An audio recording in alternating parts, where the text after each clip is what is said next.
Namaskar. Having explored the teachings of Nyaya, Vaiseshika, Samkhya, Mimamsa, and Yoga darshanas in the previous weeks, today we turn to the final and most profound darshana, that is Vedanta. And Vedanta, rooted in the Upanishads, finds its essence in the Brahma Sutras of Vyasa and the Bhagavad Gita. And systematized by Badarayana, that is Vyasa, Vedanta was later expounded by great acharyas, Adi Shankaracharya, Advaita, Ramanujacharya, Visishtasvaita, and Madhvacharya, Dvaita. So the very name Vedanta means the end of the Vedas, signifying the ultimate wisdom they offer.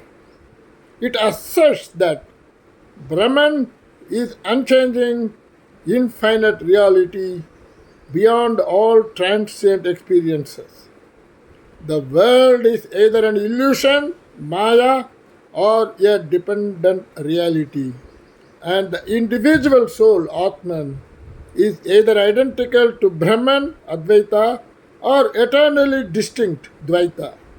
So the three major Vedantic schools differ in their interpretation of the soul's relationship with Brahman. Advaita, as propounded by Adi Shankaracharya, declares that everything is Brahman and the world is but an illusion.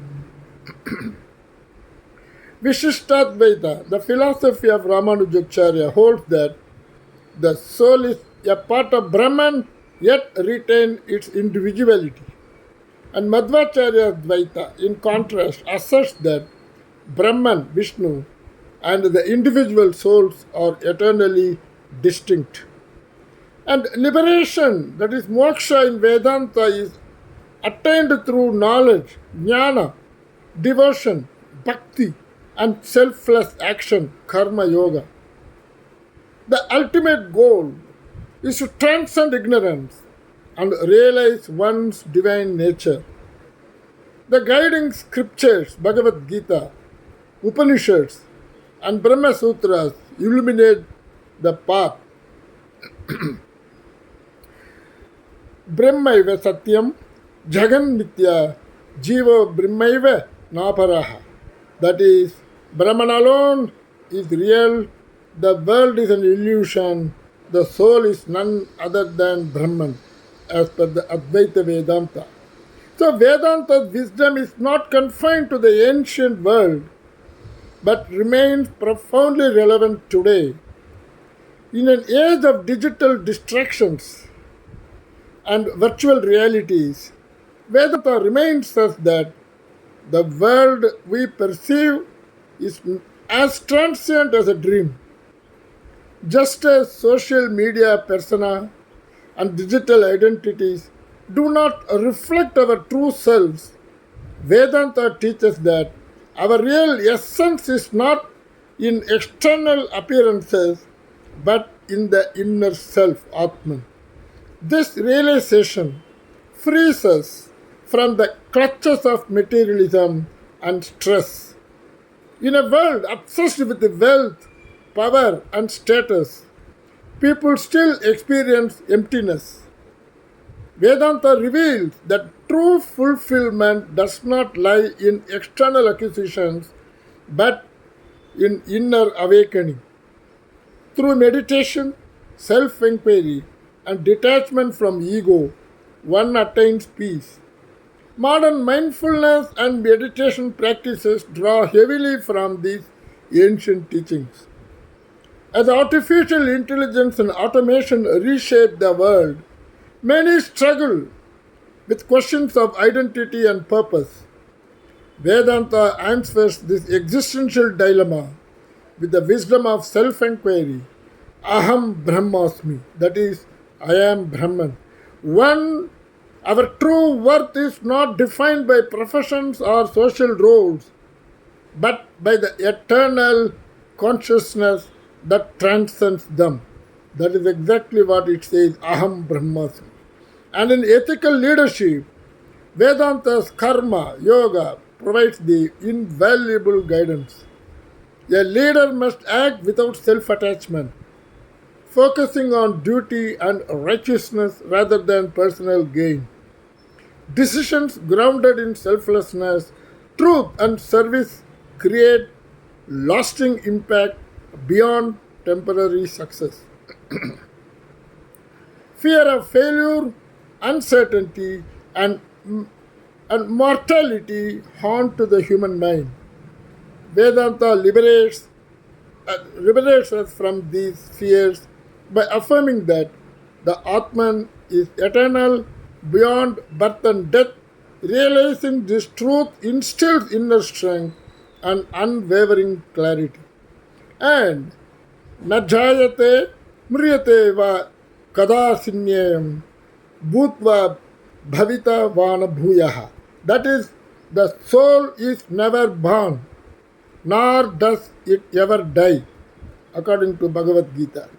Even modern science aligns with the Vedantic principles, quantum physics, which is revelations about interconnectedness, wave particle duality, and the observer effect, resonates with Advaita's fundamental truth, Sarvam Kalvitam Brahmam, all this verily Brahman, according to Chandogya Upanishad. So, Vedanta also fosters social harmony. In a world divided by caste, religion, and nationality, the realization that Brahman pervades all existence dissolves boundaries, fostering unity and compassion. And to illustrate Vedanta's profound teaching, consider the story of a lost prince, Arjun, a young man raised in a humble village, had forgotten his true identity as heir to a great kingdom. And a sage visited him and revealed the truth, urging him to seek within. Doubtful at first, Arjun gradually recalled his true nature and embraced his destiny as king. Like Arjun, we too wander in ignorance, believing ourselves to be limited beings. Vedanta is guiding sage that reminds us we are not this transient body or mind.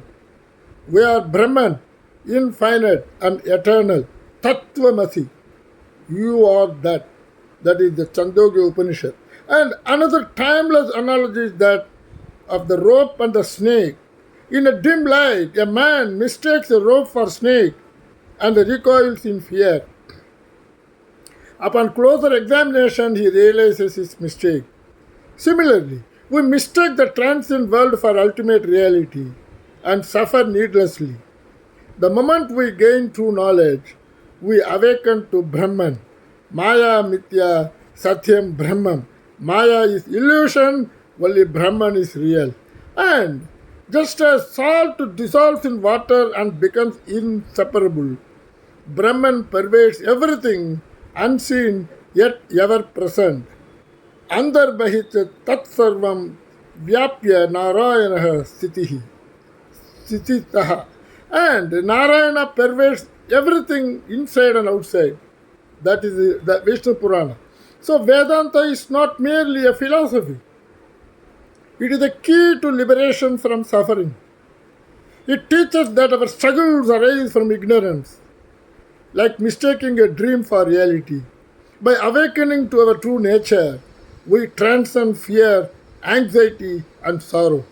Just as clay takes the form of pots and cups yet remain unchanged in essence, our bodies and minds may differ, but our fundamental reality is one and the same, Brahman. So the journey of the Vedanta is the journey of self-discovery.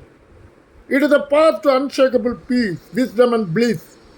It is the ultimate guide to life, empowering us to live with clarity, purpose and inner freedom. So, may this wisdom illuminate our paths, inspiring us to transcend illusions and embrace the truth of our divine nature. Wishing everyone a thoughtful and insightful week ahead. Om Tat Sat. Best regards, Raju Krishnan, Hyderabad.